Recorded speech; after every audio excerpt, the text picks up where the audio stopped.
Hello everyone, welcome back to my blog.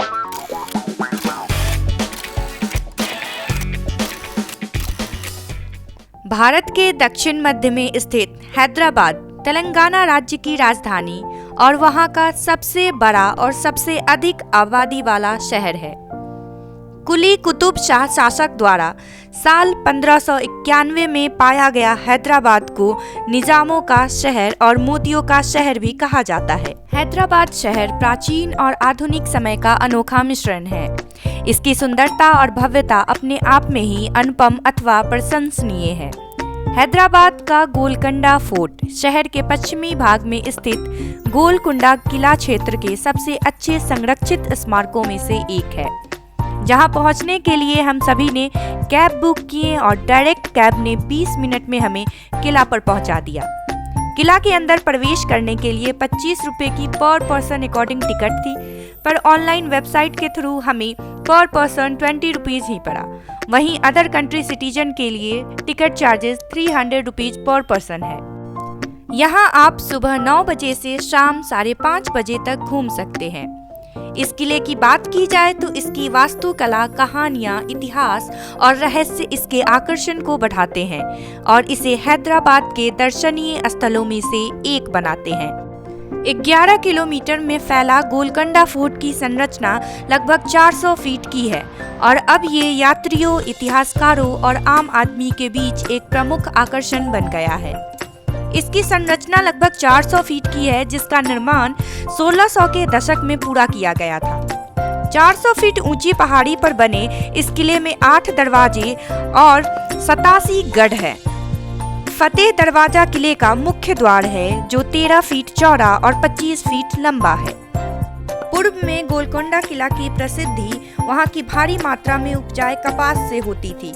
इसके जरिए विदेशों में कपास से बने कपड़ों को बेचा जाता था, जिसके चलते प्राचीन काल में देश की अर्थव्यवस्था में हैदराबाद के गोलकुंडा किले का एक अहम योगदान था।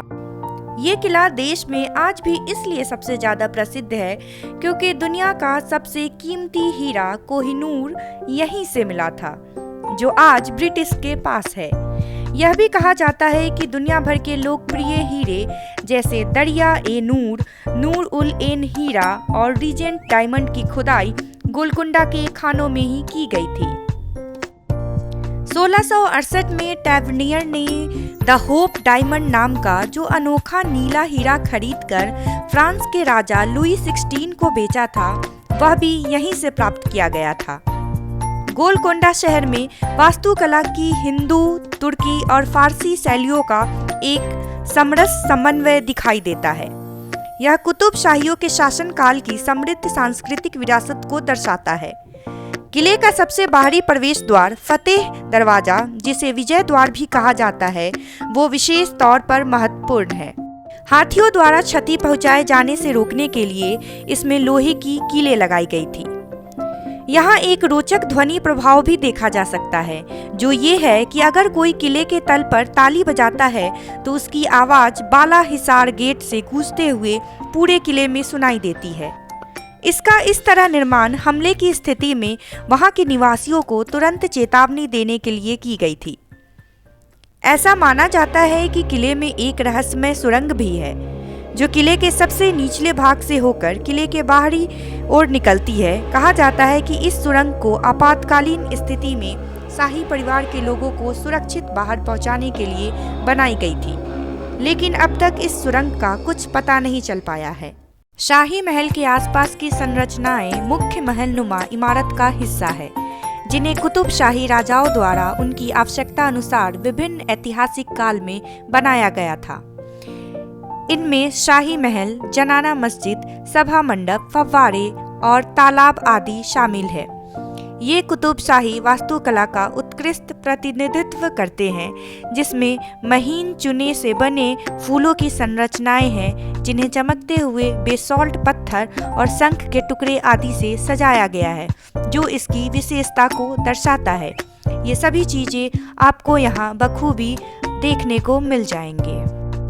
गोलकुंडा किले की एक और विशेषता है उसकी ध्वनि और प्रकाश शो, जो उसे और अधिक आकर्षक बनाती है।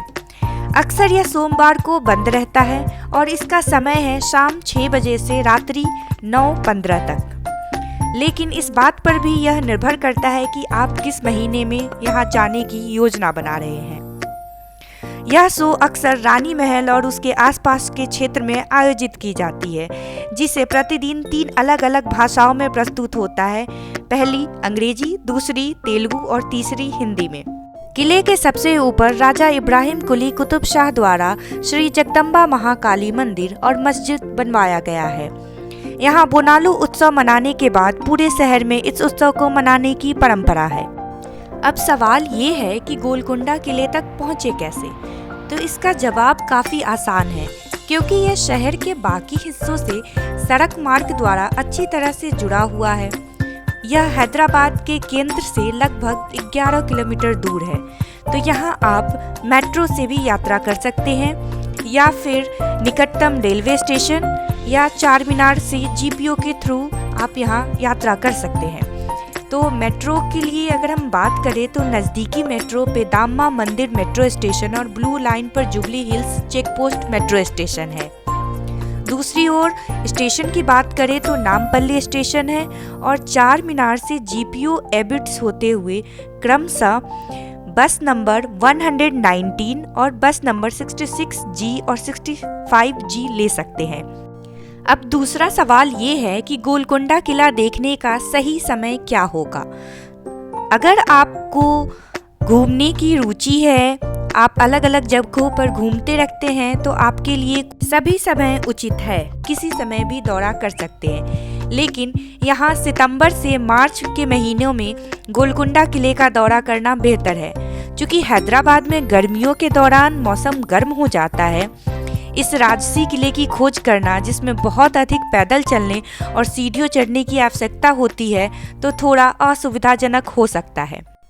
गोलकुंडा किला वैसे तो देखने में जितना आलीशान, शानदार और विशाल दिखाई देता है, उतना ही इससे जुड़ी कहानियां खतरनाक हैं। स्थानीय लोगों के साथ साथ यहाँ कई फिल्म शूटिंग के ग्रुप्स ने भी डरावनी आवाजें, तारामती नर्तकी के घुंघरुओं की ध्वनि के अलावा पुराने पेड़ पौधों से हंसने रोने की आवाज़ों को सुना और कुछ अलग तरह के हवाओं को महसूस भी किया है। फिलहाल यहीं पे रोकती हूँ गोलकुंडा फोर्ट की ब्लॉग। कमेंट में बताइएगा जरूर कैसा लगा, और हाँ, आगे और भी दिलचस्प स्टोरीज और ब्लॉग के लिए मेरे चैनल को सब्सक्राइब कर लो और अच्छा लगे तो अपने दोस्तों को भी शेयर कर दो। चलो बाय बाय।